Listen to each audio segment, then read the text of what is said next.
أعوذ بالله من الشيطان الرجيم. بسم الله الرحمن الرحيم. لقد نصركم الله في مواطن كثيرة ويوم حنين إذ أعجبتكم كثرتكم فلم تغن عنكم شيئا وضاقت عليكم الأرض بما رحبت ثم وليتم مدبرين ثم أنزل الله سكينته على رسوله وعلى المؤمنين وأنزل جنودا لم تروها وعذب الذين كفروا وذلك جزاء الكافرين ثم يتوب الله من بعد ذلك على من يشاء والله غفور رحيم. يا أيها الذين آمنوا إنما المشركون نجس فلا يقربوا المسجد الحرام بعد عامهم هذا وإن خفتم عيلة فسوف يغنيكم الله من فضله إن شاء إن الله عليم حكيم. صدق الله العظيم.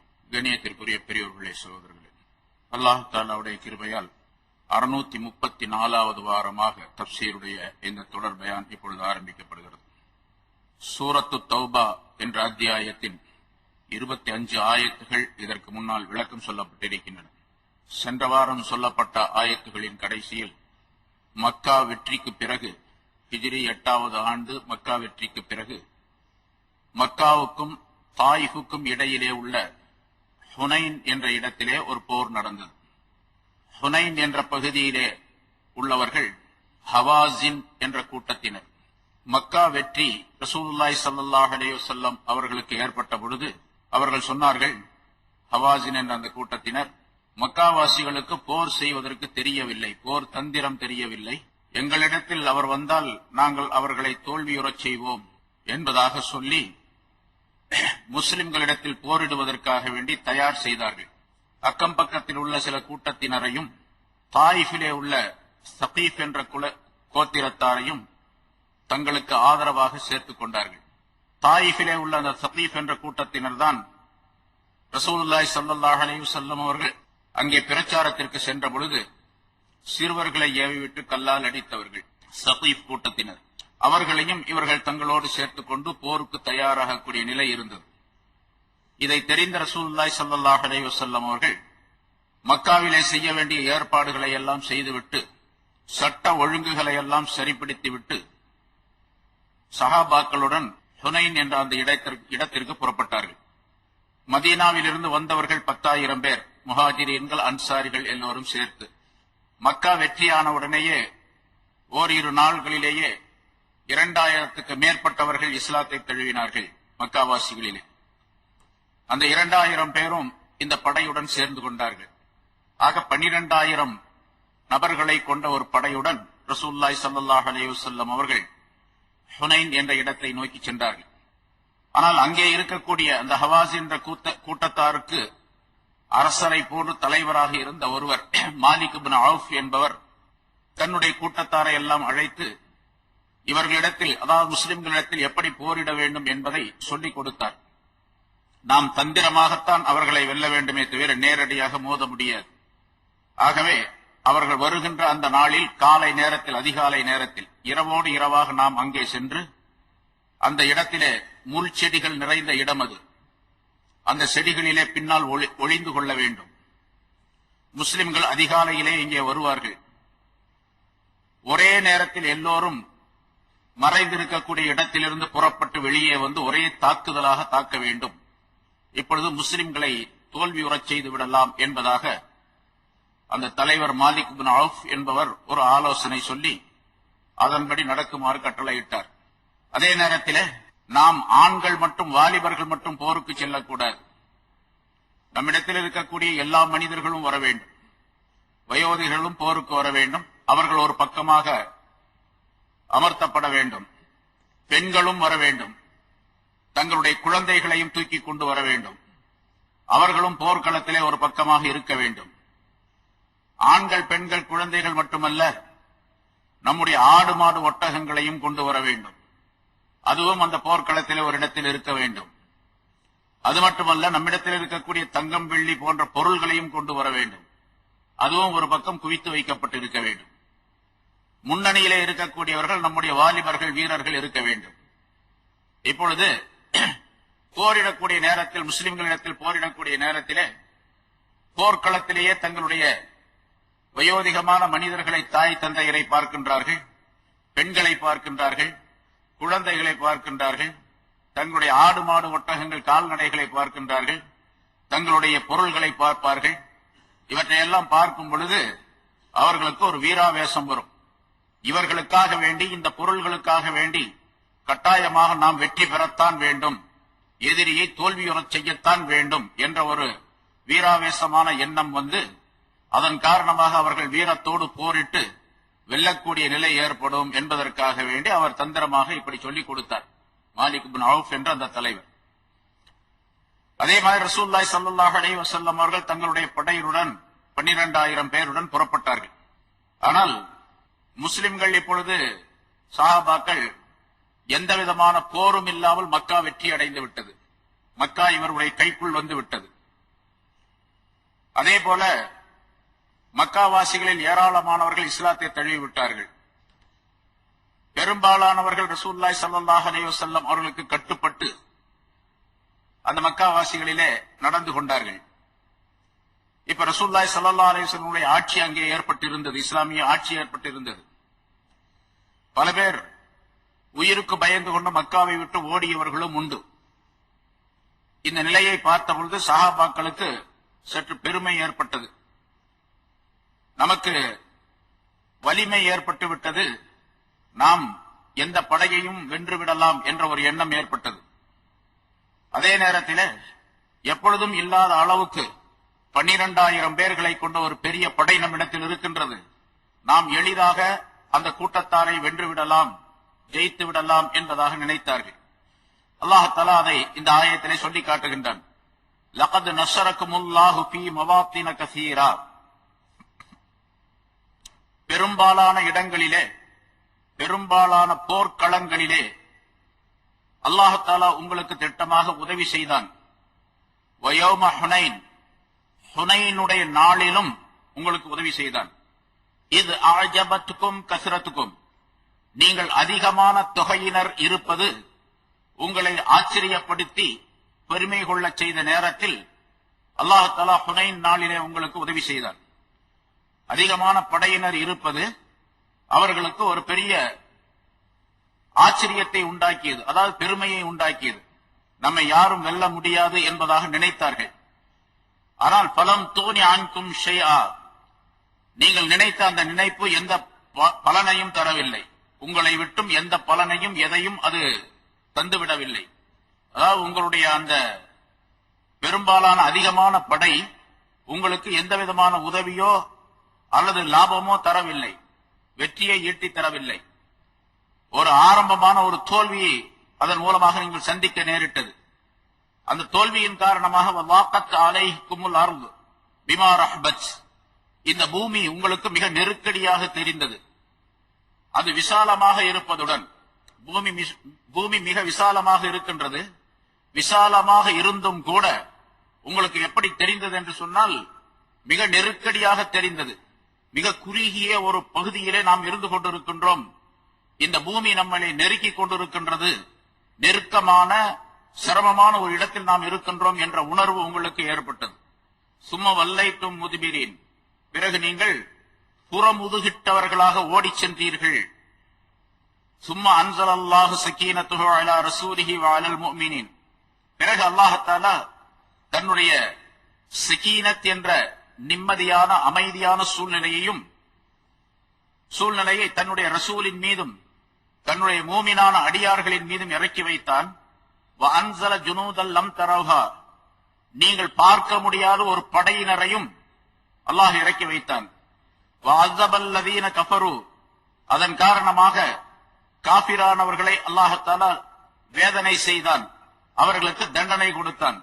வதாலிக ஜஸாஉல் காஃபிரீன், இது காபிர்களுக்குரிய கூலியாகும், அவர்களுக்குரிய தண்டனையாகும் என்று அல்லாஹ் தஆலா குறிப்பிடுகின்றான். ரசூலுல்லாஹி ஸல்லல்லாஹு அலைஹி வஸல்லம் அவர்களும் சஹாபாக்களும் மக்காவில் இருந்து அந்த ஹுனைன் என்ற இடத்திற்கு அதிகாலை நேரத்திலே வந்து சேர்ந்தார்கள். சுபுகுடைய நேரம், இன்னும் இருள் விலகவில்லை, இருளாக இருந்து கொண்டிருக்கின்றது. அந்த பகுதியிலே எந்த இடத்திலே ஹுனைன் என்ற பகுதி அந்த எங்கே இருக்கின்றதோ அந்த மைதானத்திற்கு வந்த பொழுது மறைந்திருந்த இந்த ஹவாஸின் கூட்டத்தினர், ஹுனைன் வாசிகள் ஒரே நேரத்திலே சொல்லிக் கொடுக்கப்பட்ட மாதிரி ஒரே நேரத்திலே எல்லோரும் அங்கிருந்து வெளியாகி முஸ்லிம்களை தாக்க ஆரம்பித்தார்கள். தயார் நிலையில் இல்லாத சஹாபாக்கள் தங்களுடைய வாள்களை உரையிலே வைத்திருந்தார்கள். ஈட்டிகளை இன்னும் சரியாக ஆக்கிக் கொள்ளவில்லை. தங்களுடைய அம்புகளை வில்களை எதையும் சரிபடுத்திக் கொள்ளவில்லை. எதிர்பார்க்காத நிலையிலே திடீரென்று தாக்கப்பட்டதின் காரணமாக முஸ்லிம்கள் எல்லாம் சிதறி ஓட ஆரம்பித்தார்கள். எந்த அளவுக்கு என்று சொன்னால் மிக தூரத்திற்கு சென்று விட்டார்கள். பலரும், சிலருக்கு காயம் ஏற்பட்டது, சிலர் தாக்கப்பட்டார்கள், சிலர் இறந்தும் விட்டார்கள். அப்படிப்பட்ட நிலையிலே பரவலாக சிதறி ஓடக்கூடிய சூழ்நிலை ஏற்பட்டு விட்டது. ரசூலுல்லாஹி ஸல்லல்லாஹு அலைஹி வஸல்லம் அவர்களுடன் ஒரு 100 பேர் கூட இல்லை. 12,000 பேரிலே எல்லோரும் ஓடிவிட்டார்கள். பல திக்குகளுக்கு போனார்கள், பல திசைகளில் ஓடிவிட்டார்கள். அந்த தாக்குதல் திடீரென்று தாக்கப்பட்டதின் காரணமாக ரசூலுல்லாஹி ஸல்லல்லாஹு அலைஹி வஸல்லம் அவர்களுக்கு அருகிலே சில முக்கியமான சஹாபாக்கள் மட்டும் இருந்தார்கள். அபூபக்கர், உமர், அலி ரலியல்லாஹு தஆலா அன்ஹு போன்றவர்கள். ரசூலுல்லாஹி ஸல்லல்லாஹு அலைஹி வஸல்லம் அவர்கள் ஒரு கோவேரி கழுதையின் மீது சவாரி செய்திருந்தார்கள். அந்த கோவேரி கழுதையினுடைய வலப்பக்கத்தை அப்பாஸ் ரலியல்லாஹு தஆலா அன்ஹு பிடித்துக் கொண்டிருந்தார்கள். இடது பக்கத்தை அபூ சுஃபியான் பிடித்துக் கொண்டிருந்தார். அவர் அப்பொழுதுதான் இஸ்லாத்திற்கு வந்திருக்கின்றார். இதற்கு முன்னதாக எதிரி படையிலே இருந்தார். ரசூலுல்லாஹி ஸல்லல்லாஹு அலைஹி வஸல்லம் மாமனார் தான், அப்துல் முத்தலிபுடைய பேரன் தான் அவர். இருந்தாலும் அவர் அதுவரைக்கும் இஸ்லாத்தை தழுவவில்லை. மக்கா வெற்றியின் நேரத்தில் தான் அவர் இஸ்லாத்தை ஏற்றுக்கொண்டார். உடனடியாக போர்க்களத்திற்கு வந்து விட்டார். ரசூலுல்லாஹி ஸல்லல்லாஹு அலைஹி வஸல்லம் அவருடைய அந்த வாகனத்தினுடைய இடப்பக்கத்தினுடைய கடிவாளத்தை அவர் பிடித்திருக்கின்றார். ரசூலுல்லாஹி ஸல்லல்லாஹு அலைஹி வஸல்லம் அப்பாஸ் ரலியல்லாஹு தஆலா அன்ஹுவை பார்த்து சொன்னார்கள், அப்பாஸே, நம்முடைய சஹாபாக்களை, தோழர்களை சப்தமிட்டு அழைப்பீராக. அப்பாஸ் ரலியல்லாஹு தஆலா அன்ஹு அவர்கள் நல்ல ஆஜானுபாகுவான மனிதராக இருந்தார்கள் என்பது மட்டுமல்லாமல் பெரிய குரல் உடையவர்களாகவும் இருந்தார்கள். சப்தமிட்டு அழைத்தார்கள், யா அஹ்ல சமுரா, யா அஹ்ல மக்கா என்று சஹாபாக்களை கூவி அழைத்தார்கள். அந்த சத்தம் கேட்டவுடனே சஹாபாக்கள் எல்லாம் ரசூலுல்லாஹி ஸல்லல்லாஹு அலைஹி வஸல்லம் அவர்கள் கூப்பிடுகின்றார்கள் என்பதாக நினைத்து ஓடி போனவர்கள் எல்லாம் திரும்பி வந்தார்கள். சாறை சாறையாக அங்கே வந்து சேர்ந்த உடனேயே இதற்கு இடையிலே இருள் விலகி வெளிச்சம் வர ஆரம்பித்து விட்டது. சஹாபாக்கள் தங்களை தயார்படுத்திக் கொண்டார்கள் போரிடுவதற்காக வேண்டி. இப்பொழுது அவர்களிடத்திலே போரிட்டார்கள். போரிட்ட பொழுது ரசூலுல்லாஹி ஸல்லல்லாஹு அலைஹி வஸல்லம் அவர்கள் தங்களுடைய அந்த கோவேரி கழுதையின் மீது இருந்து கொண்டு இப்படி சொல்லி காட்டினார்கள். ரசூலுல்லாஹி ஸல்லல்லாஹு அலைஹி வஸல்லம் அவர்கள், அனன் நபியு லா கதிப், சென்றவர்களை சத்தமிட்டு அழைக்கின்றார். அதே நேரத்தில் ரசூலுல்லாஹி ஸல்லல்லாஹு அலைஹி வஸல்லம் சொன்னார்கள், அனன் நபியு லா கதிப், நான் உண்மையான நபிதான், அது பொய்யே அல்ல, பொய்யல்ல, நான் உண்மையான நபிதான். அன இப்னு அப்துல் முத்தலிப், நான் அப்துல் முத்தலிபுடைய மகனாக இருக்கின்றேன். சென்று விட்டவர்களே, நீங்கள் உடனடியாக புறப்பட்டு வாருங்கள், ஓடி வந்து விடுங்கள் என்று ரசூலுல்லாஹி ஸல்லல்லாஹு அலைஹி வஸல்லம் அவர்கள் சப்தமிட்டு கூறினார்கள். அதே போன்று அப்பாஸ் ரலியல்லாஹு தஆலா அவர்கள் அதை எடுத்துச் சொன்னார்கள். ஓடிய சஹாபாக்கள் எல்லாம் திரும்பி வந்து சேர்ந்தார்கள். போர் மும்முரமாக ஏற்பட்டது. சஹாபாக்களுடைய கை ஓங்கியது. அந்த ஹுனைன் வாசிகள் ஹவாஸின் கோத்திரத்தார் தோல்வியுற்றார்கள். நீண்ட வரலாறு, அங்கே போர் நடந்தது பற்றியுள்ள பல விஷயங்கள் அந்த வரலாற்றிலே சொல்லப்படுகின்றன. கடைசியாக போர் வெற்றி அடைந்தது, அதாவது சஹாபாக்கள் வெற்றி அடைந்தார்கள். வெற்றி அடைந்த நேரத்திலே இங்கே ஏராளமான அந்த ஆண்களும் பெண்களும் கொண்டு வந்து அங்கே குவிக்கப்பட்டிருந்த காரணத்தினால் அந்த தலைவராக இருந்த மாலிக் இப்னு அவுஃப் என்பவர் அங்கிருந்து ஓடிவிட்டார். தலைவன் ஓடிய உடனேயே அங்கிருந்த மற்றவர்களுக்கெல்லாம் மிகப்பெரிய பலவீனம் ஏற்பட்டது. அவரவரும் ஓடி சென்று விட்டார்கள். அவர்கள் கிட்டத்தட்ட 30,000 பேர் இருந்தார்கள் என்பதாக சரித்திரத்தில் குறிப்பிடப்படுகின்றது. 30,000 பேர் ஆண்கள் எல்லாம் ஓடிவிட்டார்கள். பிடிக்கப்பட்டவர்கள், சிறை பிடிக்கப்பட்டவர்கள் பலர் இருந்தார்கள். பெண்கள் எல்லாம் சிறை பிடிக்கப்பட்டார்கள். மொத்தம் 6,000 பேர் முஸ்லிம்களால் கைது செய்யப்பட்டார்கள். அந்த நேரத்தில் 30,000 பேர்ல பல பேர் போயிட்டாங்க. 6,000 பேர் சிறை பிடிக்கப்பட்டார்கள், கைது செய்யப்பட்டார்கள். அங்கிருந்த தங்கம், வெள்ளி போன்றவற்றை எல்லாம் முஸ்லிம்கள் தங்களுடைய கனிமத் பொருளாக எடுத்து சேர்த்து வைத்தார்கள். கனிமத்துடைய பொருள், போர்க்களத்திலே எதிரிகளிடத்திலிருந்து கிடைக்கப்பெறக்கூடிய பொருளுக்கு பெயர் கனிமத்துடைய பொருள். அது மார்க்கத்தில் அனுமதிக்கப்பட்டு அதற்குரிய வழிகளிலே செலவிட வேண்டும் என்பதாக சொல்லப்பட்டு இருக்கிறது. முன்னால இந்த சூரத்து தௌபாவுடைய ஆரம்பத்தில் அதற்குரிய விளக்கங்கள் எல்லாம் சொல்லப்பட்டு இருக்கின்றன. ரசூலுல்லாஹி ஸல்லல்லாஹு அலைஹி வஸல்லம் அவர்களுக்கு முன்னிலையிலே இந்த 6000 பேரும் கொண்டு வந்து நிறுத்தப்பட்டார்கள். அவர்களை எல்லாம் 6000 பேர் ஒரு இடத்துல கைது செய்யப்பட்டு வைக்கப்பட்டிருக்கின்றார்கள் என்று சொன்னால் எவ்வளவு பெரிய நிகழ்ச்சியா இருக்கும். அந்த அத்தனை பேரையும் பாதுகாப்பது என்பது ஒரு பெரிய பிரச்சனை. அவ்வளவு பேரையும் ஒவ்வொரு கைதியையும் ஒரு சில சஹாபாக்களிடத்தில் ஒப்படைத்து பாதுகாக்குமாறு அல்லாஹ் தஆலா கட்டளையிட்டார், ரசூலுல்லாஹி ஸல்லல்லாஹு அலைஹி வஸல்லம் கட்டளையிட்டார்கள். ஆனால் கைது செய்யப்பட்ட பின்னால் அந்த கைதிகள் எப்படி நடத்தப்பட வேண்டும் என்பதற்கு ரசூலுல்லாஹி ஸல்லல்லாஹு அலைஹி வஸல்லம் அவர்கள் முன்னமே ஆரம்பத்திலேயே அதற்குரிய விதிமுறைகளை எல்லாம் சொல்லித் தந்தார்கள். கைதிகள் எப்படி நடத்தப்பட வேண்டும், அவர்கள் மனிதாபிமானத்தோடு நடத்தப்பட வேண்டும், அவர்களுக்கு எந்த விதமான சிரமத்தையும் உண்டாக்க கூடாது, கேவலமான வார்த்தைகளால் அவர்களை பேசக்கூடாது, அவர்களை பசியாக பட்டினியாக போடக்கூடாது. இதெல்லாம் விதியாக ரசூலுல்லாஹி ஸல்லல்லாஹு அலைஹி வஸல்லம் அவர்கள் ஆரம்ப காலத்திலேயே சொல்லி தந்திருந்தார்கள். அந்த முறைப்படிக்கு போரிட்டார்கள். அதே போன்று போர்க்களத்திலும் எப்படி நடந்து கொள்ள வேண்டும் என்பதற்கு ரசூலுல்லாஹி ஸல்லல்லாஹு அலைஹி வஸல்லம் அவர்கள் ஒவ்வொரு போரிலும் சஹாபாக்களுக்கு சொல்லி அனுப்புவார்கள். அங்கு இருக்கக்கூடிய வயோதிகளை நீங்கள் வெட்டக்கூடாது, கொல்லக்கூடாது, பெண்களுக்கு எந்த விதமான தொந்தரவும் செய்யக்கூடாது, குழந்தைகளை கொல்லக்கூடாது, எந்த ஊருக்கு நீங்கள் செல்லுகின்றீர்களோ போரிடுகின்ற அந்த இடத்திலே அந்த ஊரிலே உள்ள மரம் செடி கொடிகளை வெட்டக்கூடாது, பழங்கள் தரக்கூடிய எந்த விதமான பொருள்களையும் அதாவது செடி கொடிகளையும் நீங்கள் நாசமாக்க கூடாது, தீ வைக்கக்கூடாது, அதை நாசமாக்கக்கூடிய எந்த வேலையும் செய்யக்கூடாது, அங்கு இருக்கக்கூடிய எந்த பொருளையும் சூறையாடக்கூடாது, கொள்ளையடிக்க கூடாது. போர்க்களத்திலே எதை கொண்டு வந்து வைக்கின்றார்களோ கொண்டு வருகின்றார்களோ அது மட்டுமே கனிமத்துடைய பொருளாக கருதப்படும் என்றெல்லாம் ரசூலுல்லாஹி ஸல்லல்லாஹு அலைஹி வஸல்லம் அவர்கள் சட்டங்களை ஒழுக்கங்களை சொல்லி தந்து அனுப்புவார்கள். இது இஸ்லாத்தினுடைய விதிமுறை. பொதுவாக மனிதாபிமானம், மனிதன் என்ற முறையிலே ஒரு மனிதனோடு பிற மனிதரோடு எப்படி நடந்து கொள்ள வேண்டும் என்ற ஒழுக்க முறைகளை எல்லாம் ரசூலுல்லாஹி ஸல்லல்லாஹு அலைஹி வஸல்லம் சொல்லி தந்து அனுப்புவார்கள். அப்படி அதே மாதிரி அந்த ஹுனைனுடைய போரிலும் சஹாபாக்கள் நடந்து கொண்டார்கள். அந்த கைதிகள் எல்லாம் கொண்டு வந்து ஒன்று சேர்க்கப்பட்டிருந்தார்கள். அந்த பொருள்கள் எல்லாம் கொண்டு வந்து குவிக்கப்பட்டன. ரசூலுல்லாஹி ஸல்லல்லாஹு அலைஹி வஸல்லம் அவர்கள் அங்கிருந்த பல மனிதர்களுக்கு மன்னிப்பளித்தார்கள். சில பேர் சென்று விட்டார்கள். கடைசியாக ரசூலுல்லாஹி ஸல்லல்லாஹு அலைஹி வஸல்லம் அவர்கள் அந்த பொருள்களை எல்லாம் எடுத்துக்கொண்டு அங்கிருந்து ஹுனைன் என்ற அந்த இடத்திலிருந்து புறப்பட்டு ஜாரானா என்று ஒரு இடம் இருக்கின்றது. ஹஜ்ஜுக்கு சென்றவர்களுக்கு தெரியும். அதாவது உம்ராவுக்காக வேண்டி இஹ்ராம் கட்டுவதற்கு ஆயிஷா மஸ்ஜித் தன்ஈம் என்ற இடத்திற்கு செல்லுவார்கள். அது சிறிய உம்ரா என்பதாக பழக்கத்திலே சொல்லப்படும். பெரிய உம்ரா என்பது ஜாரானா என்ற அந்த இடத்திற்கு சென்று இஹ்ராம் கட்டி வந்து உம்ரா செய்வதற்கு பெயர் பெரிய உம்ரா என்பதாக இப்பொழுது பழக்கத்தில் சொல்லப்படுகின்றது. மார்க்கத்திலே அப்படி சின்ன உம்ரா பெரிய உம்ரா என்பது கிடையாது. எல்லாம் ஒரே மாதிரி உம்ரா தான். உம்ரா என்று சொன்னால் ஒரே சட்டம் தான், எல்லாவற்றிற்கும் ஒரே நன்மைதான், கூடுதல் குறைவு என்பதெல்லாம் கிடையாது. ரசூலுல்லாஹி ஸல்லல்லாஹு அலைஹி வஸல்லம் அவர்கள் அந்த ஹுனைன் போரிலே கிடைத்த எல்லா பொருட்களையும் எடுத்துக்கொண்டு வந்து ஜாரானா என்ற இடத்திலே வந்து தங்கினார்கள். அந்த கைதிகளும் அங்கே கொண்டு வரப்பட்டார்கள்.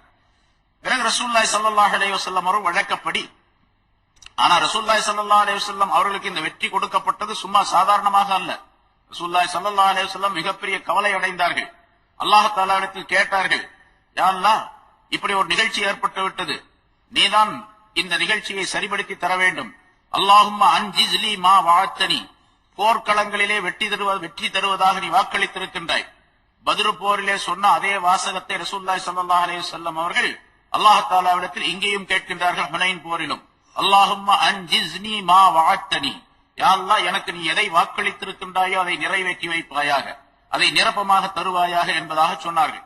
பிறகு அல்லாஹ் தஆலாவுடைய உத்தரவின்படி ஒரு பிடி மண்ணை எடுத்து, எப்படி பத்ரு போரிலே செய்தார்களோ அதே போன்று, பத்ரு போரிலே எப்படி அவர்களுக்கு கட்டளையிடப்பட்டதோ அதே போன்று இந்த போரிலும் அல்லாஹ் தஆலா கட்டளையிட்டான்.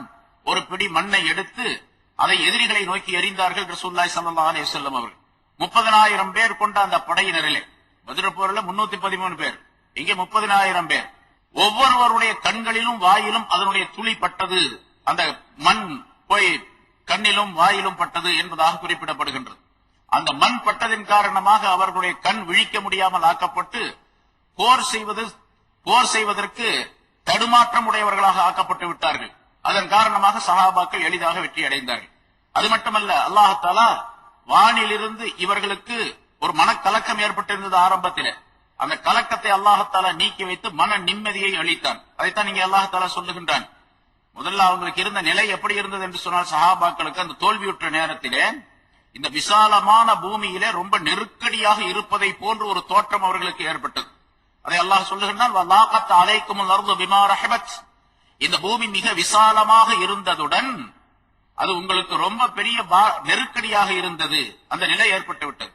அதன் காரணமாக நீங்கள் புறமுதுகிட்டு ஓடக்கூடிய சூழ்நிலையும் ஏற்பட்டது. பிறகு அல்லாஹ் தன்னுடைய சகீனத் என்ற நிம்மதியான ஒரு சூழ்நிலையை உங்களுக்கு இறக்கி வைத்தான். மனதிலே ஒரு அமைதி, நிம்மதியான ஒரு நிலையை ஏற்படுத்தினான். தன்னுடைய ரசூலின் மீதும் தன்னுடைய மோமினான அடியார்களின் மீதும் அதை ஏற்படுத்தி அல்லாஹ் அந்த நிம்மதியான ஒரு சூழ்நிலையை உருவாக்கினான். அதே போன்று வானிலிருந்து மலக்குகளையும் அல்லாஹ் இறக்கி வைத்தான், படையினரை. இங்கே அல்லாஹ் படையினர் அன்சல ஜுனூதல் லம் தரவுஹா, சில படையினரை இறக்கி வைத்தான், அவர்களை நீங்கள் பார்க்க முடியாது, அவர்கள் உங்களை பார்க்கின்றார்கள். அப்படிப்பட்ட படையினர், அதாவது மலக்குகளை இறக்கி வைத்தான். அவர்கள் போர்க்களத்திலே வந்து நின்று கொண்டிருந்தார்களே தவிர போர்க்களத்திலே அவர்கள் போரிடவில்லை. மலக்குகள் எல்லாம் அதிகமான படையினர் இருக்கின்றார்கள் என்பதை எதிரிகள் பார்க்க வேண்டும் என்பதற்காக வேண்டி, அதனுடைய அதிகம் அவர்களுக்கு தெரியும், மலக்குகளை தெரியாது. ஆனால் இவர்கள் வந்திருப்பதின் காரணமாக ஏராளமான படையினர் இருப்பதை போன்று ஒரு சூழ்நிலையை, தோற்றத்தை அல்லாஹ் அவர்களுக்கு உருவாக்கி வைத்தான். அதே போல மலக்குகள் வருவதின் காரணமாக எந்த இடத்தில் மலக்குகள் வந்து கூடுகின்றார்களோ அந்த இடத்தில் எல்லாம் இருக்கக்கூடிய மனிதர்களுக்கு ஒரு நிம்மதியான நிலை ஏற்படும், சுகமான நிலை ஏற்படும். பாருங்க, மஸ்ஜித் இருக்கின்றது. மஸ்ஜித் என்பது மலக்குகள் வருகை தரக்கூடிய இடம். அதிகமாக மலக்குகள் வந்து இங்கே கூடுகின்றார்கள். மலக்குகள் வருவதின் காரணமாக மஸ்ஜிதுக்கு வந்தவர்களுக்கெல்லாம் நிம்மதியான நிலை ஏற்படும். மஸ்ஜிதிலே ஒரு நிம்மதியான நிலை, மஸ்ஜிதிலே ஒரு அமைதியான சூழ்நிலை ஏற்படுகின்றது என்று சொன்னால் அது பல வகையான காரணங்கள் இருக்கின்றன. அதிலே ஒன்று மலக்குகள் வருகை தருவது. அதே போன்று அந்த போர்க்களத்திலே மலக்குகள் வருகை தந்தார்கள். அதன் காரணமாக அவர்களுக்கு நிம்மதியான சூழ்நிலையை மனதிலே அல்லாஹ் ஏற்படுத்தி வைத்தான். இந்த மலக்குகள் வந்தார்கள், அல்லாஹ்வுடைய நிம்மதி ஏற்பட்டது, சகீனத் ஏற்பட்டது, அல்லாஹ்வுடைய உதவி ஏற்பட்டது. இந்த உதவியின் காரணமாக, அந்த நிம்மதியின் காரணமாக, மலக்குகளுடைய வருகையின் காரணமாக மூன்று விஷயங்களை அல்லாஹ் சொல்லுகின்றான். அல்லாஹ்வுடைய நுஸ்ரத், அல்லாஹ்வுடைய சகீனத், மலக்குகளுடைய வருகை. இந்த மூன்றின் காரணமாகவும் காபிர்கள் தோல்வியுறக்கூடிய சூழ்நிலை ஏற்பட்டு அவர்களுக்கு தண்டனை கிடைத்தது. இந்த உலகத்திலேயே உங்களுடைய வாழ்களின் மூலமாக, உங்களுடைய கரங்களின் மூலமாக தண்டனை பெறக்கூடிய சூழ்நிலை அந்த இடத்திலே அல்லாஹ் ஏற்படுத்தி வைத்தார். காபிரானவர்களை அல்லாஹ் தண்டித்தான். அந்த இடத்திலே அவர்களை வேதனை செய்தான், அதாபு செய்தான் அப்படின்னு சொன்னா அது ஆகிரத்திலே அதாபு செய்வது வேறு. இங்கே உங்களுடைய கரங்களின் மூலமாக, உங்களுடைய வாழ்களின் மூலமாக அவர்களுக்கு தண்டனை கொடுத்தான் அல்லாஹ். காபிர்களுக்கெல்லாம் இப்படித்தான் தண்டனை கிடைக்கும், காபிர்கள் எல்லாம் இப்படித்தான் தண்டனை பெறுவார்கள். உலகத்திலும் தண்டனை கிடைக்கும், ஆகிரத்திலும் தண்டனை கிடைக்கும் என்று அல்லாஹ் குறிப்பிடுகின்றார். பிறகு ரசூலுல்லாஹி ஸல்லல்லாஹு அலைஹி வஸல்லம் அவர்களிடத்திலே அந்த பொருள்கள் எல்லாம் கொண்டு வரப்பட்டு யாரானா என்ற இடத்தில் வைக்கப்பட்ட பொழுது, வழக்கப்படி ரசூலுல்லாஹி ஸல்லல்லாஹு அலைஹி வஸல்லம் அவர்கள் யார் போரிட்டார்களோ அந்த போராளிகளுக்கெல்லாம், முஜாஹிதீன்களுக்கெல்லாம் அந்த பொருளை யார் யாருக்கு எப்படி கொடுக்க வேண்டுமோ அவர்களுக்கெல்லாம் பங்கு வைத்து கொடுத்தார்கள். எவ்வளவு பொருள் கிடைத்தது? எந்த போரிலும் இது மாதிரி அதிகமான பொருள் கிடைக்கவே இல்லை. கைதிகள் மட்டும் 6000 பேர், கைதிகள் 6000 பேர். கைதிகள் என்று சொன்னால் அவர்கள் தான் அடிமைகள் என்பதாக பெயர். அவர்கள் ஆண்களும் பெண்களும் 6000 பேர் இருந்தார்கள்.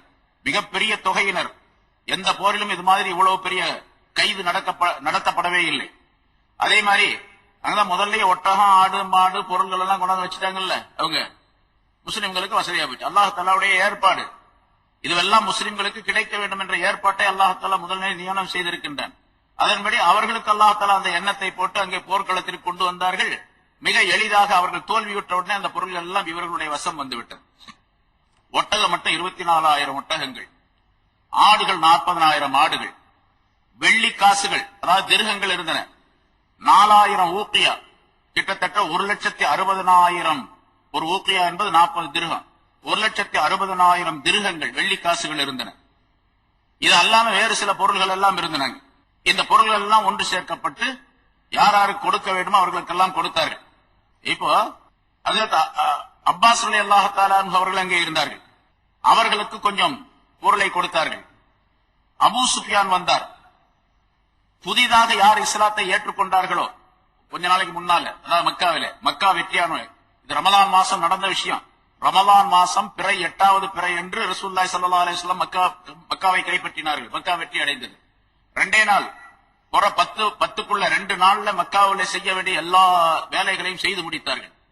எப்படி ஆட்சி அமைக்க வேண்டும், எப்படி யாரை தலைவராக அங்கு ஆக்க வேண்டும், அமீராக ஆக்க வேண்டும், ஆட்சி பொறுப்பு யாருக்கு கொடுக்கப்பட வேண்டும் என்றெல்லாம் ரசூலுல்லாஹி ஸல்லல்லாஹு அலைஹி வஸல்லம் 2 நாளைக்குள்ள எல்லா விஷயத்தையும் முடித்தார்கள்.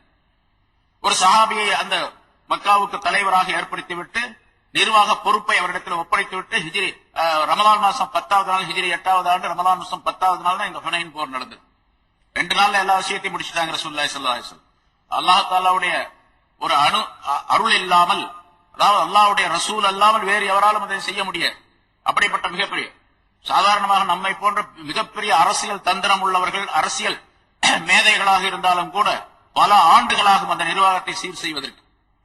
காலம் காலமாக பல நூற்றாண்டுகளாக ஷிர்கிலே தோய்ந்து போயிருந்த, ஷிர்கிலே மூழ்கி போயிருந்த ஒரு ஊரு, அதை உடனடியாக காபாவை சுத்தம் செய்து அங்க இருக்கக்கூடிய சிலைகளை எல்லாம் அகற்றி அல்லாஹ் ஒருவனை மட்டும் வணங்க வேண்டும் என்ற நியதியை ஏற்படுத்தி அந்த காபாவை புனிதமாக ஆக்கி மக்களை எல்லாம் ஈமானுக்குள்ளே கொண்டு வந்து, எல்லா மக்களும் ஆகவில்லை, 2000 பேர் 3000 பேர் ஆனாங்க. அதுக்கு பின்னால படிப்படியாக எல்லாரும் இஸ்லாத்திற்கு வரக்கூடிய சூழ்நிலை ஏற்பட்டது. அந்த நேரத்திலும் காபிர்கள், அதாவது இஸ்லாத்தை ஏற்றுக்கொள்ளாதவர்கள் இருந்தார்கள்.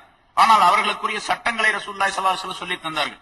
யார் இஸ்லாத்தை ஏற்றுக்கொள்ளவில்லையோ அவர்கள் எல்லாம் இஸ்லாத்துக்கு கட்டுப்பட்டு வாழ வேண்டும், இஸ்லாமிய ஆட்சிக்கு கட்டுப்பட்டு வாழ வேண்டும். அப்படி கட்டுப்படுவதற்கு அடையாளமாக அவர்கள் வரி செலுத்த வேண்டும், ஜிஸ்யா என்ற வரி செலுத்த வேண்டும். பின்னால் உள்ள ஆயத்தில் அல்லாஹ் தஆலா அதனை சொல்லி காட்டுகின்றார். சரி, இப்படி எல்லாம் ஏற்பாடு செய்துவிட்டு ரசூலுல்லாஹி ஸல்லல்லாஹு அலைஹி வஸல்லம் வந்தார்கள். இப்ப புதிதாக மக்காவிலே இஸ்லாத்தை ஏற்றுக்கொண்ட பல மக்களுக்கு ரசூலுல்லாஹி ஸல்லல்லாஹு அலைஹி வஸல்லம் அதிகமான பொருள்களை கொடுத்தார். அபூ சுஃபியான் அப்பதான் இஸ்லாத்தை ஏற்றுக்கொண்டிருக்கின்றார். இதுவரைக்கும் மிகப்பெரிய எதிரியாக இருந்தார் பல போர்க்களங்களிலே. அவருக்கு ரசூலுல்லாஹி ஸல்லல்லாஹு அலைஹி வஸல்லம் அவர்கள் 40 ஊக்கியா வெள்ளியை அள்ளி கொடுத்தார்கள். 40 ஊக்கியா கொடுத்தார்கள். ஒரு ஊக்கியாங்கிறது 40 திர்ஹம். ஒரு திர்ஹம் என்பது ஒரு ரூபாய், அதாவது 1/4 ரூபாயுடைய எடை வெள்ளியது. உதாரணமாக ரசூலுல்லாஹி ஸல்லல்லாஹு அலைஹி வஸல்லம் அவர்கள் இந்த மஹர், தங்களுடைய மனைவிமார்களுக்கு, தங்களுடைய மகளுக்கு ஸல்லல்லாஹு அலைஹி வஸல்லம் அவர்கள் மஹர் தொகையாக நியமித்தது 400 திர்ஹங்கள் என்பதாக சொல்லப்பட்டிருக்கின்றது. சில அறிவிப்புகள் 500 இருக்கும்.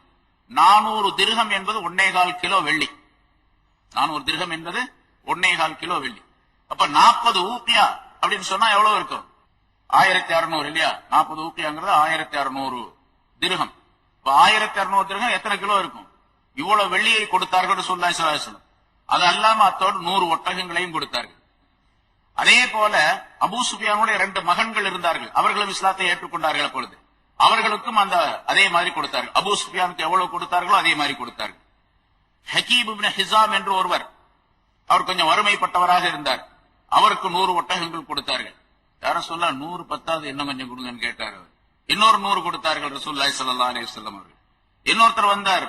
யார சொல்ல, நான் இந்த இடத்துல என்னுடைய வீடு இருக்கின்றது, அது 2 மலைகளுக்கு மத்தியிலே உள்ள ஒரு பகுதியிலே இருக்கின்றது. அந்த இடம் ஆடு மாடுகள் கால்நடைகள் மேய்வதற்கு தகுதியான இடமாக இருக்கின்றது. அதாவது ரொம்ப புற்பூண்டுகள் நிறைந்த இடமாக இருக்கின்றது. நான் இருக்கக்கூடிய அந்த பகுதியிலே, அந்த கணவாயிலே, அந்த மலை பகுதியிலே, மலை அடிவாரத்திலே அதை அடைத்துக் கொண்டு மேயக்கூடிய அளவுக்கு எனக்கு ஆடு கொடுங்கள் என்பதாக கேட்டார். ரசூலுல்லாஹி ஸல்லல்லாஹு அலைஹி வஸல்லம் அவர்கள் அவருக்கு தேவையான ஆடுகளை கொடுத்தார்கள். அதாவது நூற்றுக்கணக்கான ஆடுகள். இன்னொருத்தர் வந்தார், எனக்கு 200 ஆடுகள் வேண்டும் என்று கேட்டார். அவருக்கும் கொடுத்தார்கள் ரசூலுல்லாஹி ஸல்லல்லாஹு அலைஹி வஸல்லம். நவ்ர் இப்னு ஹாரிஸ் என்று ஒருவர், அவருக்கு 100 ஒட்டகங்களை கொடுத்தார்கள். உஸைத் இப்னு ஜாரியா என்று ஒருவர், அவருக்கு 50 ஒட்டகங்கள் கொடுத்தார்கள். இப்படியே 50 40 50 40 என்பதாக ரசூலுல்லாஹி ஸல்லல்லாஹு அலைஹி வஸல்லம் அவர்கள் ஒட்டகங்களை ஏராளமாக கொடுத்தார்கள். ஏன்னா 24,000 ஒட்டகம், பெரும்பாலும் ஒட்டகம் அவர்களுக்கு மிகப்பெரிய சொத்தாக இருந்தது. அதை கொடுத்தார்கள். 24,000 ஒட்டகத்திலையும் அன்னைக்கு மட்டும் ஜாரானா என்ற ஊர்ல வந்து, அந்த இடத்துல வந்து காலையிலிருந்து மாலை நேரத்திற்குள்ளாக ரசூலுல்லாஹி ஸல்லல்லாஹு அலைஹி வஸல்லம் அவர்கள் அங்க இருந்தவர்களுக்கு, அதாவது அந்த போரிலே ஈடுபட்டவர்களுக்கு கொடுத்தது 14,850 ஒட்டகம் கொடுத்திருக்கிறாங்க. ஒரே நாள் 14,850 ஒட்டகங்களை கொடுத்திருக்கின்றார்கள். அதுபோன்ற ஆடுகளையும் ஏராளமாக கொடுத்தார்கள். இப்படி ரசூலுல்லாஹி ஸல்லல்லாஹு அலைஹி வஸல்லம் அவர்கள் பங்கிட்டு கொடுத்துக் கொண்டே இருந்தார்கள். ஆனா கொடுத்தது யாருக்கு கொடுத்தாங்கன்னா, இப்பதான் இஸ்லாத்துக்கு வந்தாங்க பாருங்க, அவங்களுக்கு எல்லாம் கொடுத்துக்கிட்டே இருந்தாங்க, எல்லாத்துக்கும் கொடுத்தாங்க. இந்த இடத்துல சில பேர், நான் முன்னாலே சொல்லியிருக்கிறேன், அதாவது ரசூலுல்லாஹி ஸல்லல்லாஹு அலைஹி வஸல்லம் அவர்கள் புதிதாக இஸ்லாத்தை ஏற்றுக்கொண்டவர்கள், இஸ்லாத்தை ஏற்றுக்கொள்வார்கள் என்ற நம்பிக்கை இருந்த இன்னும் இஸ்லாத்தை ஏற்றுக்கொள்ளாதவர்கள், அவர்களுக்கும் கூட கொடுத்தார்கள். ஆனா கொடுத்தது இந்த கனீமத்துடைய பொருளில் இருந்து கொடுத்தார்களே தவிர ஜகாத்துடைய பொருளில் இருந்து கொடுக்கவில்லை. இதெல்லாம் இனிமேல் கொண்டு போய் அங்கு சேர்த்து எது எது ஜகாத்துடைய பொருளாக இருக்கணும் அதை ஜகாத்துடைய வகையிலே சேர்ப்பார்கள். முன்னால சூரத்து தௌபாவுடைய ஆரம்பத்தில் விளக்கம் சொல்லி இருக்கிறோம். ரசூலுல்லாஹி ஸல்லல்லாஹு அலைஹி வஸல்லம் அவர்கள் பைத்துல் மால் என்று ஒரு பொது நிதியை ஏற்படுத்தி வைத்திருந்தார்கள். அதில் 4 விதமான செக்ஷன்கள் இருந்தன, 4 விதமான பிரிவுகள் இருந்தன.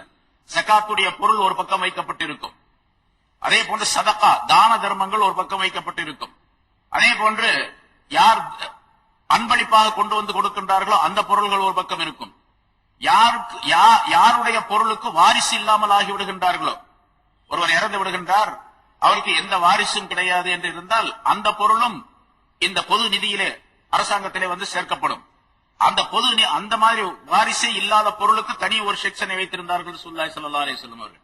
ஆக ரசூலுல்லாஹி ஸல்லல்லாஹு அலைஹி வஸல்லம் அவர்கள் அடிப்படையாக ஏற்படுத்திய விஷயம்தான் பைத்துல் மால் என்பதாக சொல்லப்படும். அந்த பைத்துல் மாலில் இருந்து ஜகாத்துடைய பொருளை யாருக்கு, இதெல்லாம் குர்ஆனுடைய ஆயத்தின் மூலமாக தெளிவுபடுத்தப்பட்டிருக்கின்றது. ஜகாத்துடைய பொருளை யாருக்கு கொடுக்க வேண்டும் என அல்லாஹ் தஆலா குர்ஆனில் சொல்லி இருக்கின்றான், அவர்களுக்கு தான் கொடுப்பார்கள். அதாவது ஜகாத்துடைய பொருளை முஸ்லிம் அல்லாதவர்களுக்கு கொடுக்க கூடாது என்பது சட்டம். சிலர் சொல்லுவார்கள், இங்கே ஹுனைனுடைய போரிலே கிடைத்த அந்த பொருள்களை முஸ்லிம் அல்லாதவர்களுக்கு கொடுத்தார்கள் என்ற காரணத்தினால் அது ஜகாத்துடைய பொருள் என்பதாக நினைத்துக் கொண்டு முஸ்லிம் அல்லாதவர்களுக்கும் கொடுக்கலாம் என்பதாக சொல்லுவார்கள். அப்படி கிடையாது. முஸ்லிம் அல்லாதவர்களுக்கு ஜகாத்துடைய பொருளை கொடுக்க கூடாது. இப்ப ரசூலுல்லாஹி ஸல்லல்லாஹு அலைஹி வஸல்லம் அவர்கள் அந்த கனிமத்தாக கிடைத்த அந்த பொருளை எல்லோருக்கும் பங்கிட்டு கொடுத்தார்கள். ஆனால் புதிதாக யார் இஸ்லாத்தை ஏற்றுக்கொண்டிருந்தார்களோ அவர்களுக்கு தான் பெரும்பாலும் கொடுத்துக் கொண்டிருந்தார்கள். இதை பார்த்த அன்சாரி சஹாபாக்கள், முஹாஜிரின்களிலும் முன்னால் இஸ்லாத்தை ஏற்று இங்கிருந்து ஹிஜ்ரத் செய்து சென்ற அந்த சஹாபாக்கள், அதே போன்ற அன்சாரிகள் மதீனாவாசிகளாக இந்த சஹாபாக்களுக்கு மனசுல ஒரு விதமான வருத்தம் ஏற்பட்டது.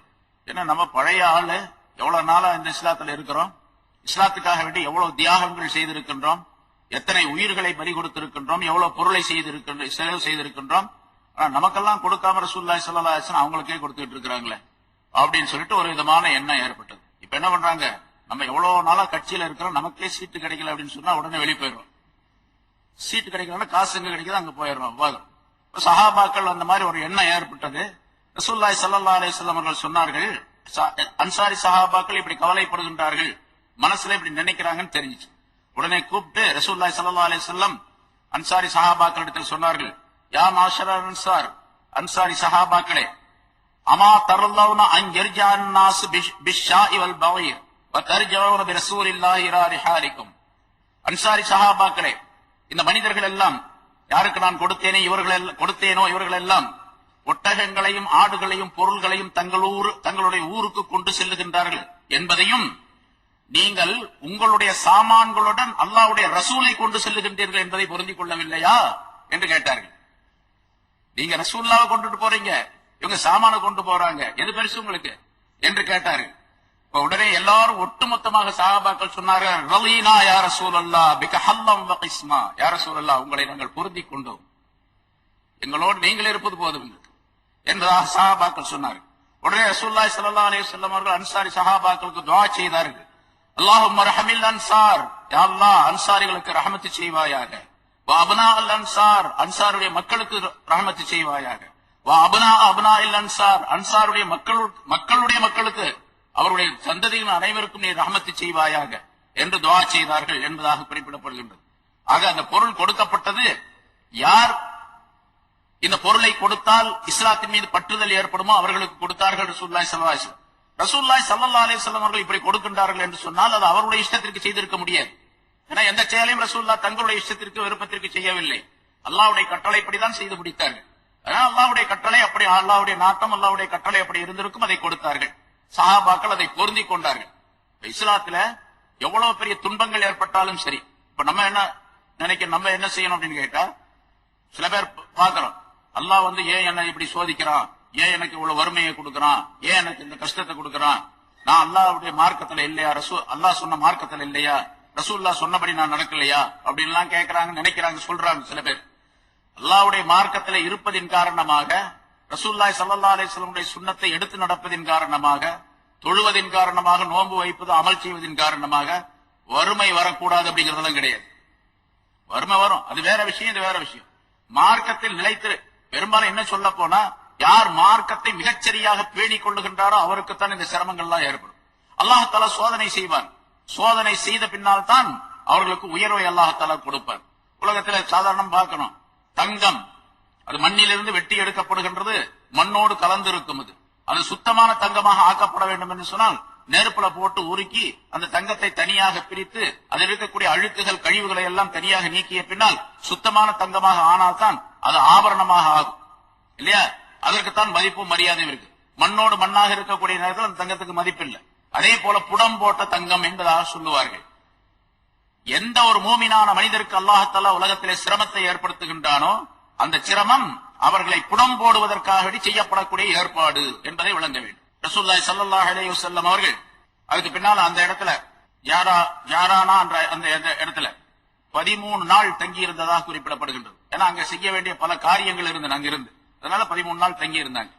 அந்த இடத்திலிருந்து ஜாரானா என்ற இடத்திலிருந்து இஹ்ராம் கட்டி கொண்டு வந்து உம்ராவும் செய்து முடித்துவிட்டு திரும்ப அங்க ஜாரானா என்ற இடத்திற்கே சென்றார்கள். அதற்கு பிறகு அங்கிருந்து மறுபடியும் மதீனாவுக்கு சென்றார்கள் என்பதாக அந்த சரித்திரத்தில் குறிப்பிடப்படுகின்றது.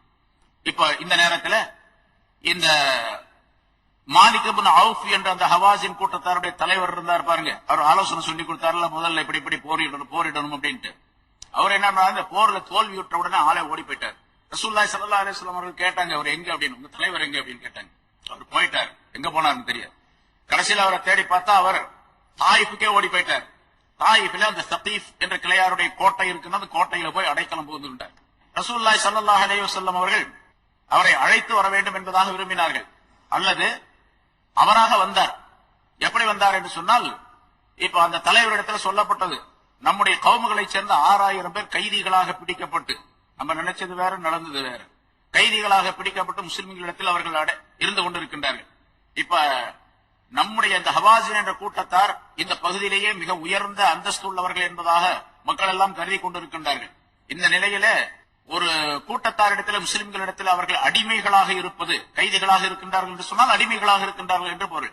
அடிமைகளாக இருப்பது நமக்கு மிகப்பெரிய கேவலம். அதனால எப்படியாவது நம்ம போய் அவரை ரசூலுல்லாஹி ஸல்லல்லாஹு அலைஹி வஸல்லம் அவர்களிடத்தில் கேட்டு கெஞ்சி நம்ம அந்த கைதிகளை திருப்பி வாங்கி வந்து விடலாம் என்பதாக ஆலோசனை செய்யப்பட்டது அவர்களுக்கு மத்தியில். அதன்படி அந்த மாலிக் என்பவர் வந்தார், தலைவர் வந்தார், மற்றவர்களோடு வந்தார். வந்தவர் ரசூலுல்லாஹி ஸல்லல்லாஹு அலைஹி வஸல்லம் அவர்களிடத்தில் வந்து கேட்டார், இந்த மாதிரி எங்களுடைய பெண் மக்கள், குழந்தைகள், இப்படி எங்களுடைய முதியவர்கள், இவர்கள் எல்லாம் எங்களுடைய கூட்டத்தினர், எங்களுடைய கோத்திரத்தினர் அடிமைகளாக உங்களிடத்தில் இருக்கின்றார்கள், கைது செய்யப்பட்டு இருக்கின்றார்கள். நீங்கள் மிகப்பெரிய கிருபையாளர், அருளாளர், அன்புள்ளவர் என்றெல்லாம் உங்களை பற்றி நாங்கள் கேள்விப்பட்டு இருக்கின்றோம். ஆகவே தயவு செய்து எங்களுடைய இந்த மக்களை எல்லாம் நீங்கள் விடுவித்து விட வேண்டும் என்பதாக சொன்னார். ரசூலுல்லாஹி ஸல்லல்லாஹு அலைஹி வஸல்லம் இவர்கள் அடிமைகள், இப்ப கைதிகள் அப்படின்னு சொன்னா, ரசூலுல்லாஹி ஸல்லல்லாஹு அலைஹி வஸல்லம் அவர்கள் அல்லாஹ்வுடைய ரசூலாக இருந்தாலும் கூட, அவர் தலைவராக இருந்தாலும் கூட சஹாபாக்களுடைய அனுமதி இல்லாமல் எதையும் செய்ய முடியாது.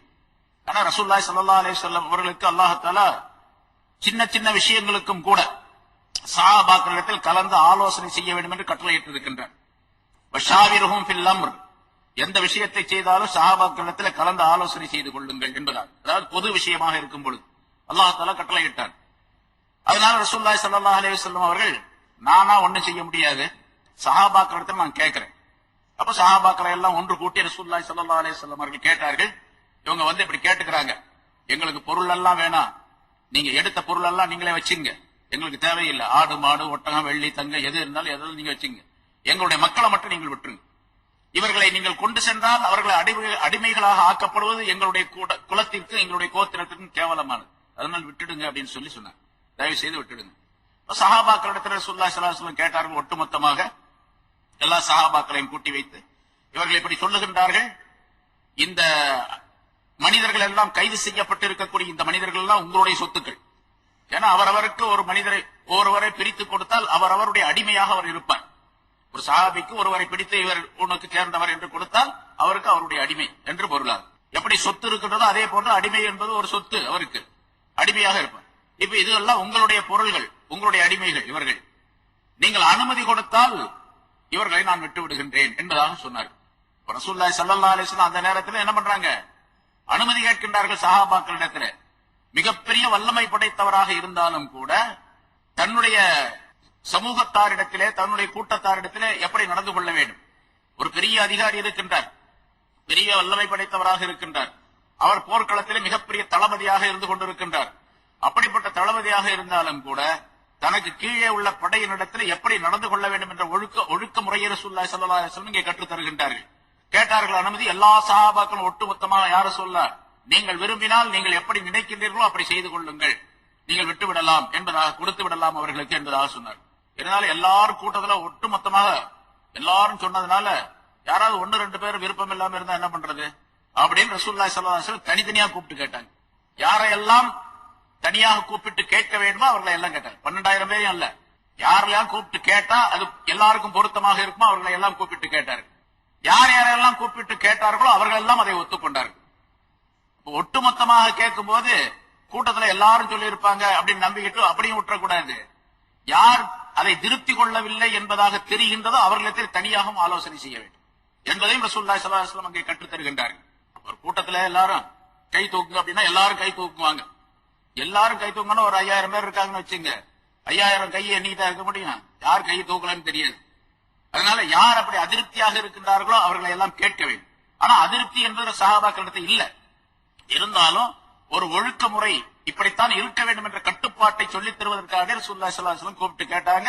எல்லாரும் ஒத்துக்கொண்டார்கள். அந்த அடிமைகள் எல்லாம் விட்டுட்டாங்க.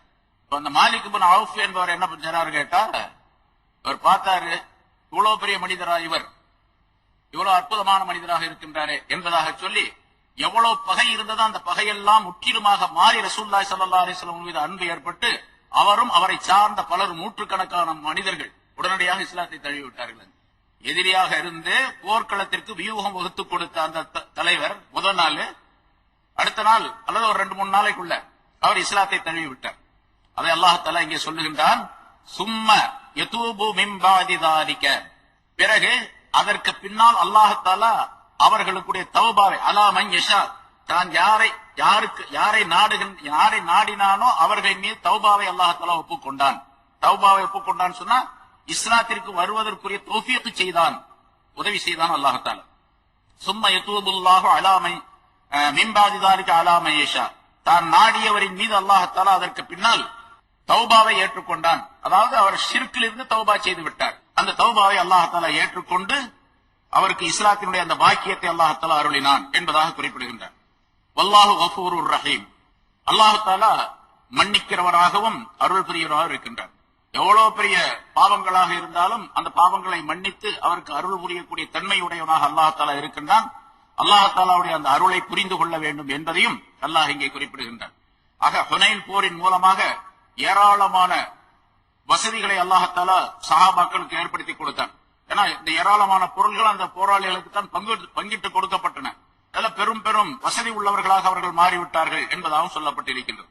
அடுத்து அல்லாஹ் சொல்ல, இதற்கு முன்னால் உள்ள ஆயத்துகளில ஒரு விஷயம் சொல்லப்பட்டிருக்குது. அதாவது இந்த இன்னமா யாமுர் மசாஜித் அல்லாஹ் என்ற ஆயத்தின் மூலமாக மஸ்ஜிதை நிர்வகிக்கக்கூடியவர்கள் எப்படி இருக்க வேண்டும் என்பதாக சொல்லி அல்லாஹ் தஆலா மஸ்ஜித் என்பது புனிதமானது, அதுல என்னென்ன செய்யப்பட வேண்டும் என்ற விஷயங்கள் எல்லாம் அந்த ஆயத்திலே குறிப்பிடப்பட்டது. அதே போல வெறுமனே ஒருவர் மஸ்ஜிதுக்கு நிர்வாகியா இருக்கிறார், மஸ்ஜிதுடைய பராமரிப்பு உடையவராக இருக்கின்றார்.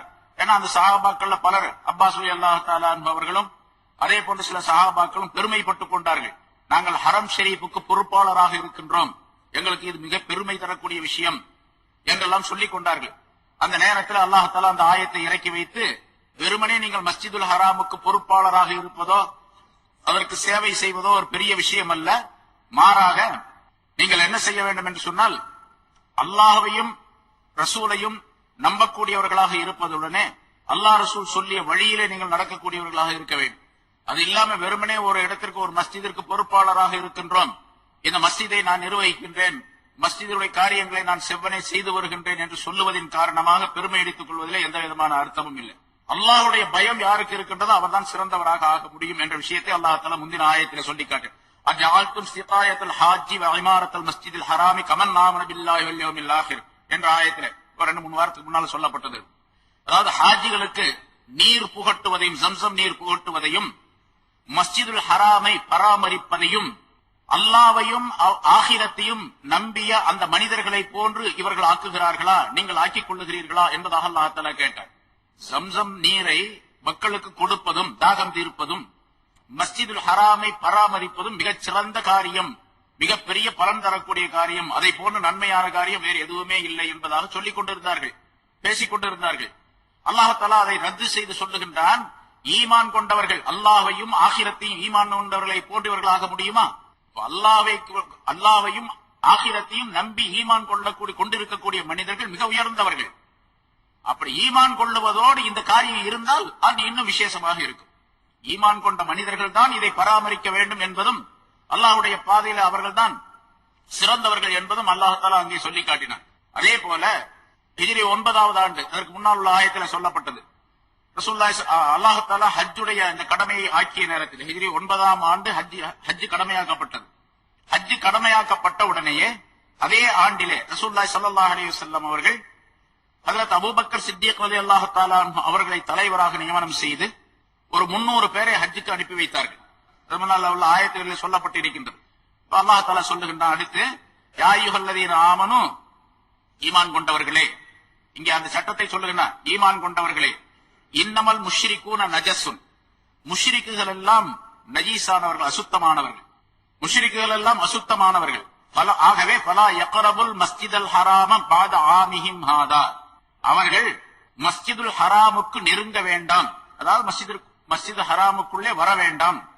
பாத ஆமிஹிம் ஹாதா, இந்த வருஷத்துக்கு பின்னால், இந்த வருஷத்துக்கு பின்னாலே இனி எப்பொழுதுமே மஸ்ஜிதுல் ஹராமுக்கு அவர்கள் வரவே கூடாது, நெருங்கவே கூடாது என்பதாக அல்லாஹ் தஆலா இந்த ஆயத்தை இறக்கினார். அதாவது முஷ்ரிக்குகளாக இருக்கக்கூடியவர்கள் ஒன்று முஸ்லிமாக மாறிவிட வேண்டும். முஸ்லிமாக மாறிவிட்டால் அவர்கள் இங்கே இருக்கலாம். முஸ்லிமாக அவர்கள் மாறவில்லை என்று சொன்னால், ஈமான் கொள்ளவில்லை என்று சொன்னால் அவர்கள் இங்கே இருக்கக்கூடாது இனிமேல். சரி, மஸ்ஜிதுல் ஹராமுக்கு நெருங்க வேண்டாம் அப்படிங்கிறதுக்கு அப்படின்னா என்ன அர்த்தம்? இமாம்கள் ஒவ்வொருவரும் பல கருத்துக்களை சொல்லி இருக்கின்றார்கள். 2-3 விதமான கருத்துக்கள். மஸ்ஜிதுல் ஹராமுக்கு நெருங்க வேண்டாம் என்று சொன்னா, மஸ்ஜிதுல் ஹராம் என்பது ஹஜ்ஜுக்கு போனவங்களுக்கு தெரியும், காபாவை மையமாக வைத்து ஒரு சுற்றுச்சுவர் எழுப்பப்பட்டு அங்கே தொழுகை நடந்து கொண்டு இருக்கின்றது. அது மஸ்ஜித் என்பதாக சொல்லுவார். ஹரமுக்கு போயிட்டு வர்றேன், ஹரம்ல தொழுகிறேன், ஹரம்ல போயிட்டு வர்றேன், ஹரம்ல இருந்தேன் அப்படி எல்லாம் சொல்லுவாங்க. அது ஹரம், அதாவது மஸ்ஜிதுல் ஹராம் என்ற அந்த மஸ்ஜிதுடைய பகுதி. இது மஸ்ஜித் என்று வைத்துக் கொண்டால் இந்த காம்பவுண்ட் சுவர் எவ்வளவு இருக்கு, அது பூரா மஸ்ஜித் தான். ஆனா இதுக்கு தனிச்சட்டம் இருக்கின்றது. உள் மஸ்ஜித், வெளி மஸ்ஜித், தாஹில் மஸ்ஜித், ஹாரில் மஸ்ஜித் என்று சட்டங்கள் இருக்கின்றன. ஆனா மஸ்ஜித் என்பது அந்த காம்பவுண்ட் சுவர் எல்லாம் சேர்ந்தது. இதே போல மஸ்ஜிதுல் ஹராம், காபாவை நடு மையமாக வைத்து சுற்றிலும் சுவர் எழுப்பப்பட்டு இருக்கின்றது, அது எல்லாம் மஸ்ஜிதுல் ஹராம். அதுக்குள்ள நுழைய வேண்டாம் அப்படின்னு அர்த்தமா? அல்லது மஸ்ஜிதுல் ஹராம் என்று சொன்னால் ஹரம் என்று ஒரு எல்லை இருக்கின்றது. மஸ்ஜிதை மையமாக வைத்து, நடுவாக வைத்து, காபாவை நடு மையமாக வைத்து சுற்றிலும் சில எல்லைகளை குறிப்பிட்டு இருக்கின்றார்கள். ரசூலுல்லாஹி ஸல்லல்லாஹு அலைஹி வஸல்லம் அல்லாஹ் தஆலா சொல்லி கொடுத்து ஜிப்ரீல் அலைஹிஸ்ஸலாம் அவர்கள் வந்து சொன்னது. அது ஒரு குறிப்பிட்ட தூரம் வரைக்கும், அது குறைந்த அளவு தூரம் ஒரு 7 கிலோமீட்டரை உள்ளது. அதுதான் மஸ்ஜிதுல் ஆயிஷா, அது தன்ஈம் என்பதாக சொல்லப்படும். அதிகமாக இருக்கக்கூடிய தூரம் இருக்கிறது அது ஹுதைபியா என்ற இடம். உடன்படிக்கை நடந்த ஹிஜ்ரி 6வது ஆண்டு அந்த இடம். அது ஒரு 23 கிலோமீட்டர் இருக்குது இங்கிருந்து, மக்காவில் இருந்து. அப்ப அதிகபட்சமாக 23 கிலோமீட்டர், குறைந்த அளவு 7 கிலோமீட்டர். இந்த சரௌண்டிங்ல இருக்கக்கூடிய ஒரு பகுதிக்கு பெயர் ஹரம் என்பதாக சொல்லப்படும். வலா யக்ரபுல் மஸ்ஜிதுல் ஹராம் என்று சொன்னால் இந்த எல்லைக்குள்ளேயே நுழையக்கூடாதுன்னு அர்த்தமா, அல்லது மஸ்ஜிதுக்குள்ள மட்டும் நுழையக்கூடாதுன்னு அர்த்தம்? இமாம் அபூ ஹனீஃபா ரஹ்மத்துல்லாஹி அவர்கள் சொல்லுகின்றார்கள் மஸ்ஜிதுக்குள்ள நுழையக்கூடாதுன்னு அர்த்தம். இல்ல இமாம் ஷாஃபி ரஹ்மத்துல்லாஹி சொல்லுகிறாங்க இல்ல அந்த ஹரம் என்ற எல்லை எல்லாம் சேர்ந்ததான் மஸ்ஜிதுல் ஹராம், அதுக்குள்ளேயே நுழையக்கூடாதுன்னு அர்த்தம். இன்னும் சில பேர் சொல்றாங்க, அஹமது பின் ஹம்பல் ரலியல்லாஹு தஆலா அவங்க போன்றவர்கள் சொல்லுகின்றார்கள், ஃபலா யக்ரபுல் மஸ்ஜிதுல் ஹராம் அப்படின்னு சொன்னா மஸ்ஜிதுல் ஹராமை அல்லாஹ் தஆலா குறிப்பிட்டு இருப்பதின் காரணமாக அந்த ஒரு மஸ்ஜித் அப்படின்னு மட்டும் அர்த்தம் அல்ல, உலகத்தில் உள்ள எந்த மஸ்ஜிதுக்குள்ளேயும் காபிர்கள் நுழையக்கூடாது, முஷ்ரிக்குகள் அப்படின்னு சொல்றாங்க. ஆனா பெரும்பாலான உலமாக்களுடைய தீர்ப்பு என்னவென்று சொன்னால், அந்த மஸ்ஜிதுல் ஹராமுக்கு மட்டும்தான் அந்த சட்டம். அது குறிப்பாக மஸ்ஜிதுல் அந்த ஹரம் என்ற எல்லைக்கு மட்டும் அந்த சட்டம். இப்ப அப்படிதான் அந்த சட்டம் அந்த நேரத்திலிருந்து இதுவரைக்கும் இன்னும் பயன்படுத்தப்பட்டுக் கொண்டு இருக்கின்றது, அது காப்பாற்றப்பட்டுக் கொண்டு இருக்கின்றது. நாம பார்க்கலாம், அந்த இடத்துக்கு போன உடனே இது ஹரமுடைய எல்லை, முஸ்லீம் அல்லாதவர்கள் இந்த எல்லைக்கு அப்பால் வரக்கூடாது அப்படின்னு போர்டே போட்டிருப்பாங்க. முஸ்லீம் அல்லாதவர்கள் அந்த எல்லைக்கு அப்பால் வரக்கூடாது. அதனால அந்த இடத்துல ஒரு செக் போஸ்ட் வைத்து அதை செக் பண்ணி பரிசீலனை பண்ணி பரிசோதனை பண்ணி அங்கிருந்து அனுப்புறாங்க. வேஷம் போட்டுக்கிட்டு போனான்னா அதை நம்மளால தடுக்க முடியாது, யாராலையும் தடுக்க முடியாது. முஸ்லீம் மாதிரி வேஷம் போட்டு ஒரு ஆள் போறான்னு வச்சுங்க, அந்த மாதிரி வர்றதாக கேள்விப்படுற நிறைய பேர் முஸ்லிம்களாக இங்க ஊர்ல இருந்து முஸ்லிம் மாதிரியே எல்லா வேஷம் போட்டு முஸ்லிம்களுடைய எல்லா வேலையும் தெரிஞ்சு தொழுகை நோன்பு எல்லாத்தையும் செய்து கலிமா சொல்லி குர்ஆன் ஓதி எல்லாம் செஞ்சுட்டு முஸ்லிம் மாதிரி நடிச்சுக்கிட்டு உள்ள போறாங்க. அப்படியும் சில பேர் இருக்கிறாங்க. பல ஆயிரக்கணக்கான பேர் வருவதாக சொல்லப்படுகின்றது ஒவ்வொரு ஹஜ்ஜுடைய நேரத்திலேயும்.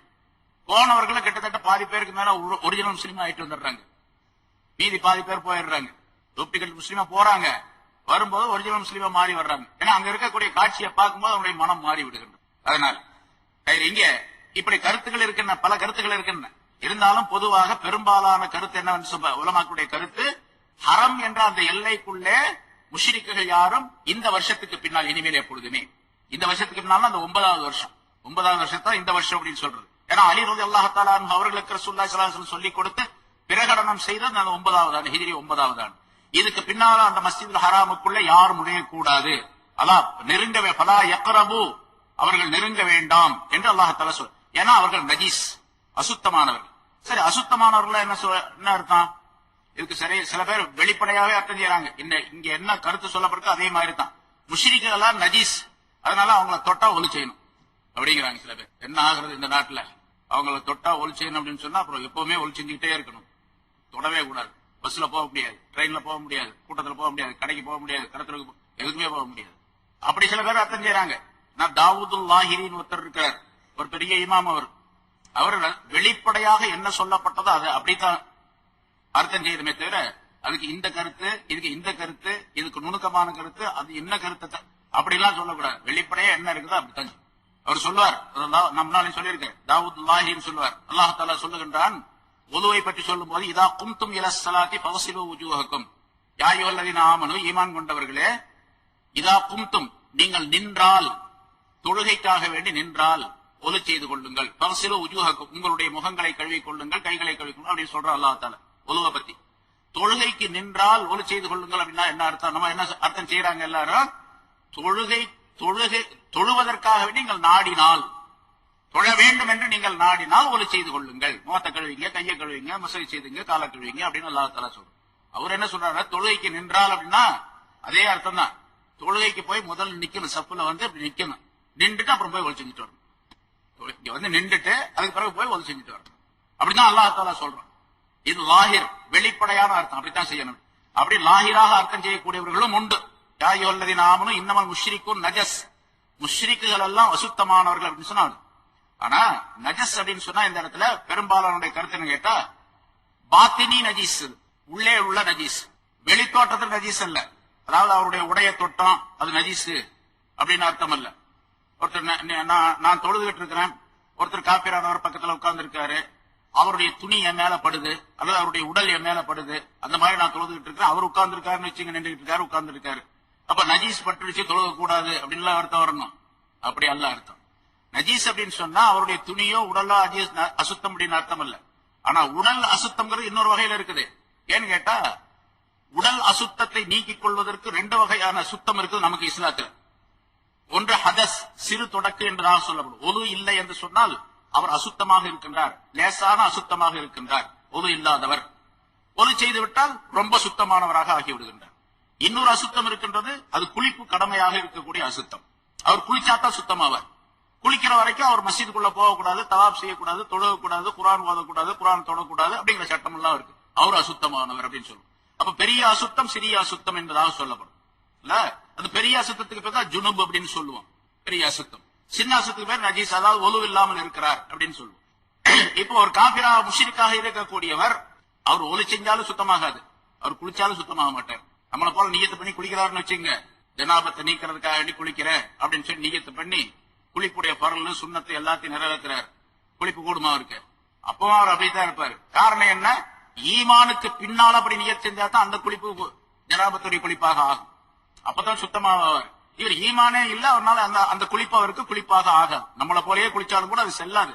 ஒருத்தர் தொழுகிறாருங்க, ராமசாமி வந்து இப்ப நம்ம பக்கத்துல உட்காந்து தொழுகிறாரு, இஷா தொழுகிறாருன்னு வச்சுங்க, ராமசாமின்னு தெரியல, எல்லாரும் போல சும்மா வர்றாரு, அந்த தொப்பி, அந்த டப்பா தொப்பி ஒண்ணு தூக்கி போட்டுக்கிட்டு தொழுகிறாருன்னு வச்சுங்க, டப்பா தூக்கி போட்டுட்டு ஒருத்தர் தொழுகிறாரு, நமக்கு ராமசாமின்னு தெரியாது, நம்மள மாதிரியே எல்லாம் தொழுதுட்டு போறாரு, அதனால அவருக்கு தொழுக கூடுமா? நம்மளை விட ரொம்ப பக்தியா நிக்கிறாருன்னு வச்சுங்க, அல்லது ஓதுறதை கேட்டு அவர் வாட்டு அழுகிறாரு, அர்த்தம் தெரியாதுன்னு வச்சுங்க, அர்த்தம் தெரியாட்டு அழுகிறாரு, அப்படிலாம் ரொம்ப பக்தியா தொழுகிறாரு, தொழுக கூடுமா? தொழுக கூடாது. ஏன்னா அவர் ராமசாமியா இருக்காருனால கூடாது. சரி, அதே போல அவர் நஜீஸ் அப்படின்னு சொன்னா அந்தரங்கமான நஜீஸ் அவர், அதாவது ஈமான் இல்லாததின் காரணமாக ஏற்பட்ட நஜீஸ், குஃப்ரின் காரணமாக, ஷிர்கின் காரணமாக ஏற்பட்ட நஜீஸ். அதனால அந்த மாதிரி நஜீஸா இருக்கிறாங்க முஷ்ரிக்குகள். ஆகவே இந்த ஹரம், மஸ்ஜிது ஹரம் எல்லைக்குள்ள அவர்கள் நுழைய வேண்டாம், அல்லது மஸ்ஜிது ஹராம்ல அவர்கள் வர வேண்டாம் என்று அல்லாஹ் தஆலா சொல்லி காட்டுகின்றார். சரி, இப்போ அல்லாஹ் தஆலா இப்படி முஷ்ரிக்குகள் எல்லாம் வரக்கூடாது, அப்படின்னு சொன்ன உடனே சஹாபாக்கள், அங்க மக்காவாசிகளுக்கு சஹாபாக்களுக்கு சில சந்தேகம் வந்துருச்சு. இப்ப எல்லாம் இவங்க எல்லாம் வர வேணாம் அப்படின்னு சொன்னா, இவங்க தானே வெளியூர்ல இருந்து சாப்பாடு பொருள் எல்லாம் கொண்டு வர்றாங்க, வியாபாரத்துக்கு வர்றாங்க, விக்கிறாங்க, நம்ம வாங்கி சாப்பிடுறோம். வெளியூர்ல இருந்து நிறைய வியாபாரத்துக்காண்டி வர்றாங்க எல்லாருமே. இப்ப எல்லாரும் இப்படி எல்லாம் வர வேணாம்னு சொன்னா என்ன ஆகுறது? அப்ப நமக்கு வறுமை வந்துருமே, நமக்கு சாப்பாட்டுக்கு பிரச்சனை ஆகி போயிடுமே.